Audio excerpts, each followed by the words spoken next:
Good evening, students. In our today's video, we will revise some important topics from the ecology and evolution that is being generally asked in various entrance examination of the different universities. And these topics are the character displacement, bottom-up control, and the top-down control.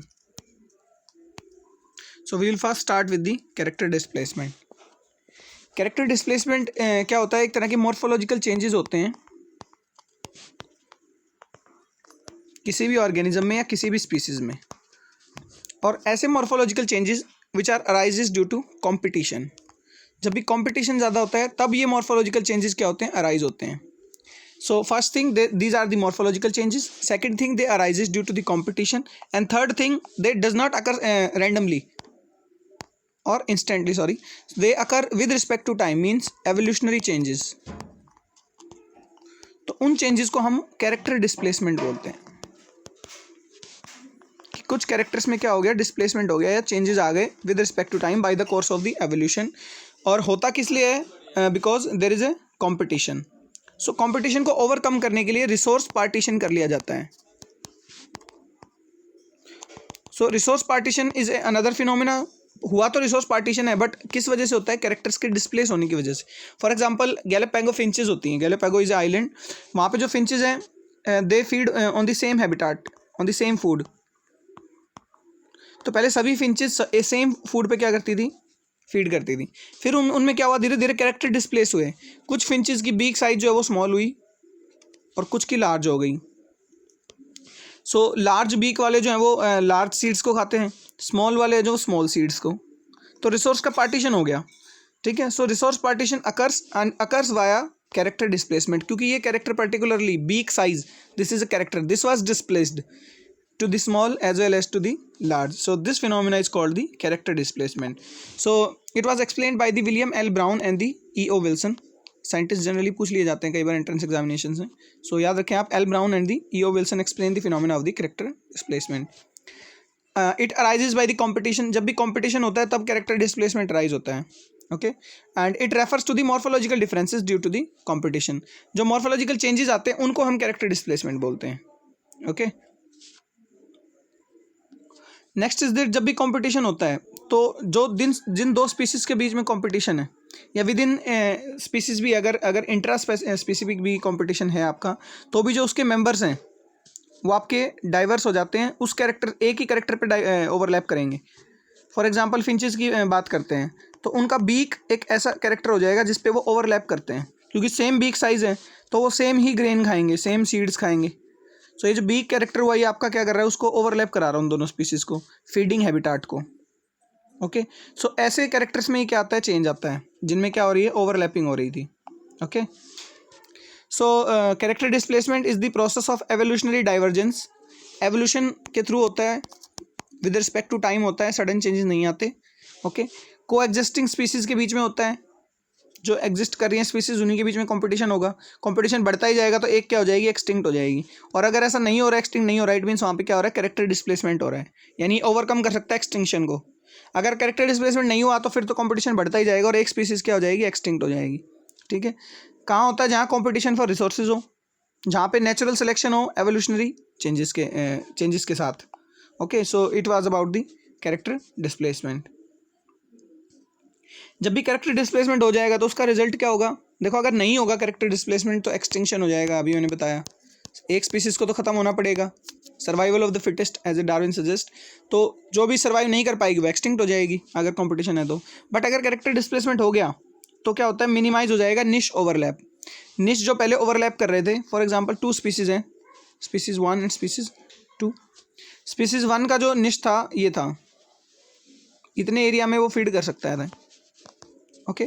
Species 2 का ये niche था, तो this region was the overlap zone. तो इस reason में competition था इन दोनों के बीच में.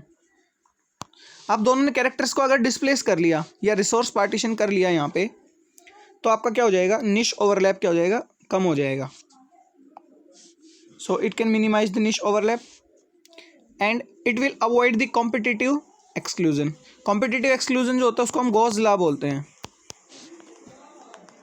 ठीक है. गॉस लॉ के अकॉर्डिंग क्या होता है? गॉस ने कहा कि साइंटिस्ट थे, दो स्पीसीज अगर वो सेम निश में एग्जिस्ट कर रहे हैं, यानी उनका निश अगर ओवरलैप हो रहा है, सपोज इतना जो है ये ओवरलैप हो रहा है, तो हाईली कॉम्पिटिटिव होंगी दोनों आपस में, और एक स्पीसीज क्या हो जाएगी, एक्सटिंक्ट हो जाएगी।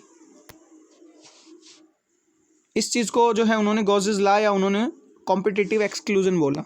तो एक स्पीसीज एक्सटिंक्ट हो जाएगी। अगर कैरेक्टर डिस्प्लेस हो गए तो क्या स्पीसीज एक्सटिंक्ट होंगी? नहीं होंगी। तो हम क्या कहेंगे, the phenomena of the character displacement avoid the competitive exclusion. Character displacement decreases the competition, क्योंकि कंपटीशन की वजह से अराइज होती है तो डिक्रीज भी करेगी of course. If two species living in a same niche the character displacement will be high, क्योंकि दो स्पीसीज सेम निश में रह रही हैं तो वहाँ पे कंपटीशन ज़्यादा ही होगा, और जब भी कंपटीशन ज़्यादा होता है तभी कैरेक्टर डिस्प्लेसमेंट होगा। ये हमने पीछे भी पढ़ा भी है। ओके, अगर दो स्पीसीज डिफरेंट निश में हैं तो कैरेक्टर डिस्प्लेसमेंट लो होगा, ऑफ कोर्स लो होगा, क्योंकि अगर डिफरेंट निश में है तो उनके बीच में कंपटीशन होगा ही नहीं। सो जहाँ भी कंपटीशन होगा वहीं पे क्या होता है, मॉर्फोलॉजिकल चेंजेस आएंगे, अडेप्ट करेंगे एक दूसरे को कंपटीशन से बचाने के लिए, वहाँ पे कैरेक्टर डिस्प्लेसमेंट हाई होगा। यहाँ एक एग्जांपल है, देखो, जब भी कैरेक्टर डिस्प्लेसमेंट नहीं था तो suppose species 1 and species 2 are overlapping at this much region which is shaded in black region. जब कैरेक्टर डिस्प्लेसमेंट हो गया तो उनका निश जो है ओवरलैप नहीं कर रहा, या उन्होंने रिसोर्स को पार्टीशन कर लिया, अपना अपना अलग जो है निश बना लिया। जैसे उसी फिंचेस एग्जांपल से ही समझते हैं, यहाँ पे सीड्स थे तो जो पर्टिकुलरली ग्रेन साइज जिन सीड्स का साइज़ बड़ा है और जिनका साइज़ छोटा है, सपोज ये दो एरिया हो गए, ठीक है, तो साइज़ बड़े में स्पीसीज 1 रिस्ट्रिक्टेड रहेगी जिसकी बीक साइज़ बड़ी है, और स्पीसीज 2 छोटे साइज़ तक ही रिस्ट्रिक्टेड रहेगी, आपस में ओवरलैप नहीं करेंगे। इसका मतलब ये नहीं है कि आपके ग्रेन जो है बड़े वाले एक जगह पे हैं किसी हैबिटाट में और छोटे वाले एक जगह पे हैं। अगर साथ भी हैं, सपोज ये बड़ा है और ये छोटा है, तो पर्टिकुलरली रियलाइज्ड निश जो होता है किसी हाई बीक वाली के लिए, रियलाइज्ड निश में केवल यही आएगा ना ग्रेन, ये तो नहीं आएगा छोटे वाला, क्योंकि इसको तो वो खा ही नहीं सकता। और ये किसके निश में आएगा, जिसका बीक साइज छोटा है, तो दोनों का निश ओवरलैप करेगा ही नहीं। Okay, this was due to the character displacement. Example जो है that I have discussed, Galapagos finches जो है इसके एग्जाम्पल हैं। गैलापागो एक आइलैंड है, वहाँ पे फिंचेस मिलती थी, डार्विन फिंचेस भी बोलते हैं इसको। तो इनिशियली उनका स्टार्टिंग में जो फीडिंग हैबिटेट था वो सेम था, एक तरह के सीड्स खाते थे सभी, और सेम बीक टाइप था। किसी भी तरह के सीड मिल जाएं, सब में एक ही तरह की बीक होती थी, वो उसी पे फीड करते थे, उसके अलावा कुछ खा ही नहीं सकते थे। तो जैसे जैसे नंबर इंक्रीज़ हुआ फिंचेस का, और जो है रिसोर्स जो है लिमिटेड होते गए, तो क्या हुआ, उनके बीच में कंपटीशन बढ़ा। और अगर इसी तरह से चलता रहता तो all of the species will extinct, या कोई ना कोई जो मेंबर्स हैं वो एक्सटिंक्ट हो जाते।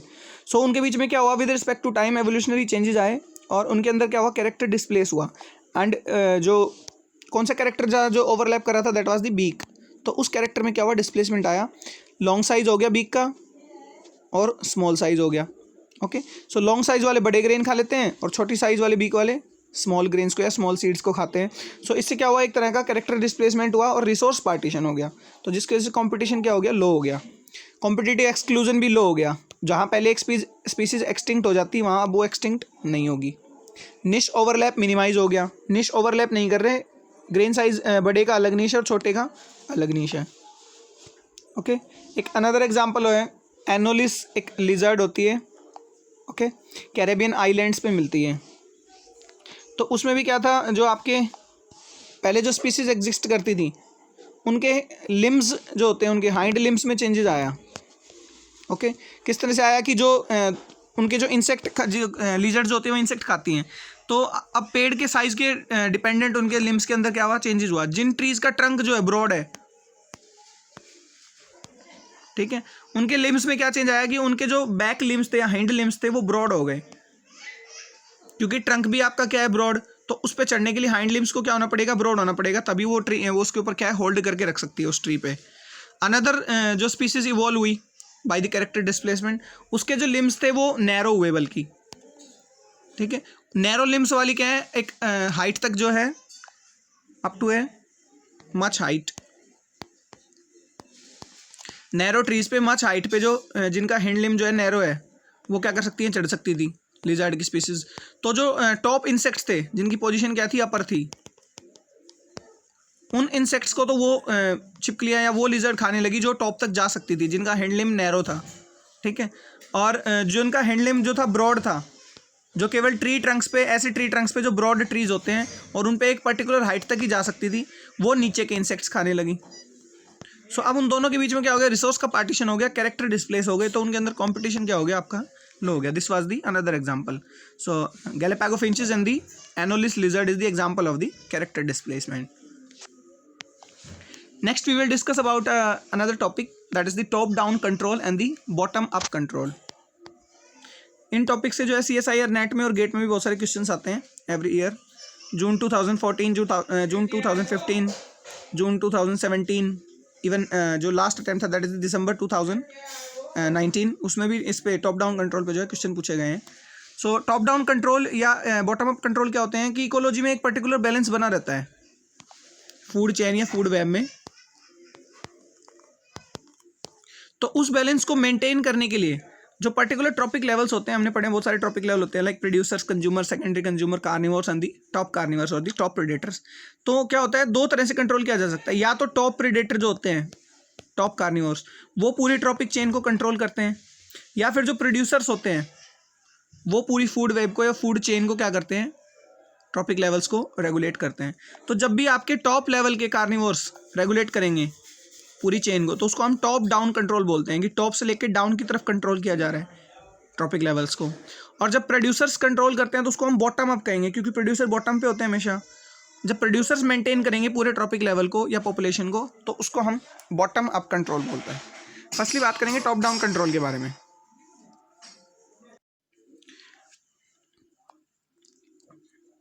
सो as I discussed, top down control में क्या होता है कि टॉप प्रेडेटर्स होते हैं वो कंट्रोल करते हैं पूरी पॉपुलेशन को.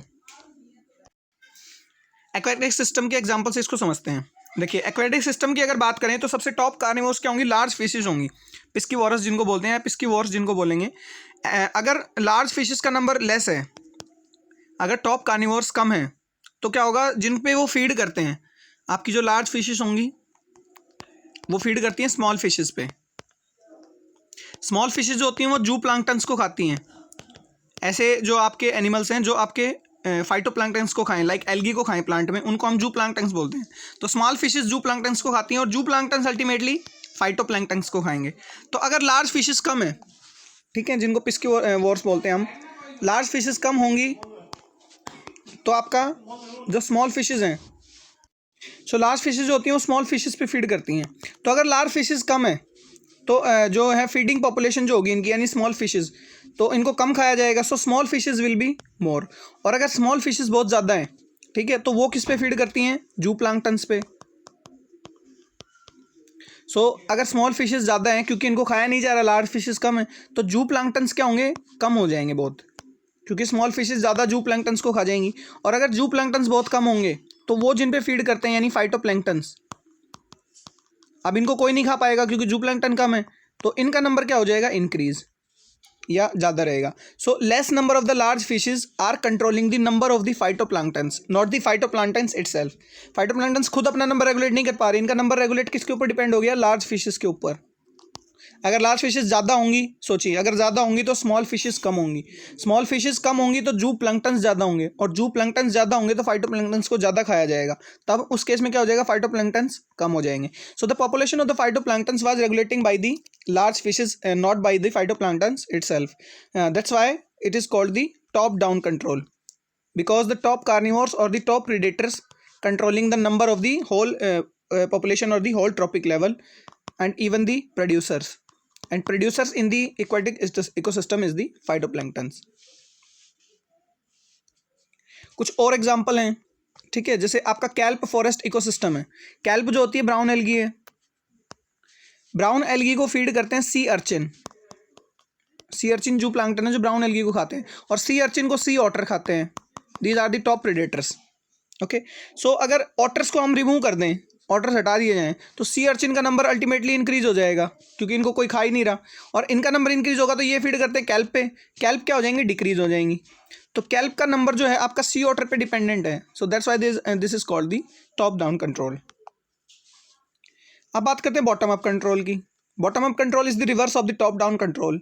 बॉटम अप कंट्रोल में क्या होता है, जो प्रोड्यूसर्स हैं वो रेगुलेट करते हैं आगे आने वाले ट्रॉपिक लेवल के नंबर्स को.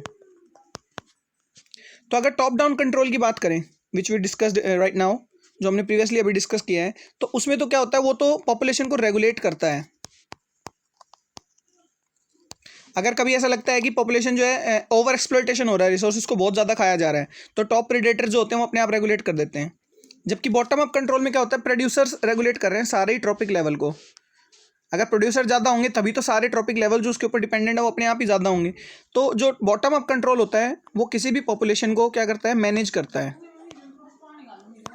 ओके, या उसकी लिमिट्स को मैनेज करता है, किस लिमिट तक बियर किया जा सकता है पॉपुलेशन को, because everything is dependent on the producers. जबकि ये जो होते हैं ये पॉपुलेशन को रेगुलेट करते हैं। जब ओवर एक्सप्लॉइटेशन होगा तभी टॉप डाउन कंट्रोल क्या होता है, शो करता है। सो बॉटम अप कंट्रोल में क्या होगा, जो प्रोड्यूसर्स हैं वो रेगुलेट करेंगे पूरे फूड चेन को, और यूनिडायरेक्शनल मूवमेंट होगा, बिकॉज जितने प्रोड्यूसर उतने कंज्यूमर, उतने सेकेंडरी कंज्यूमर, उतने टर्सरी।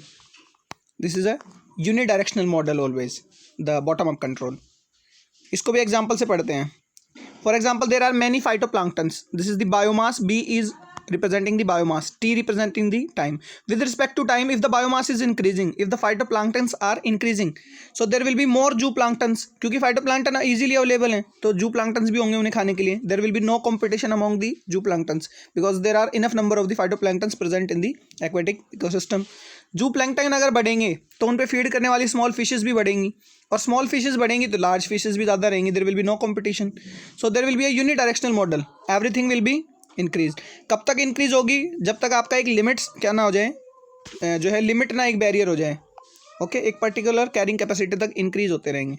सो अगर समरी की बात करें तो बॉटम अप कंट्रोल जो होता है वो जो है लिमिट्स सेट करता है कि किस लिमिट तक जो है एक्वेटिक किसी भी सिस्टम में ऑर्गेनिजम्स आ सकते हैं, और टॉप डाउन कंट्रोल जो होता है वो पॉपुलेशन को रेगुलेट करता है ओवर एक्सप्लॉइटेशन से बचाने के लिए। So this was about the correct displacement, bottom up control and the top down control. That's all for today, have a nice day.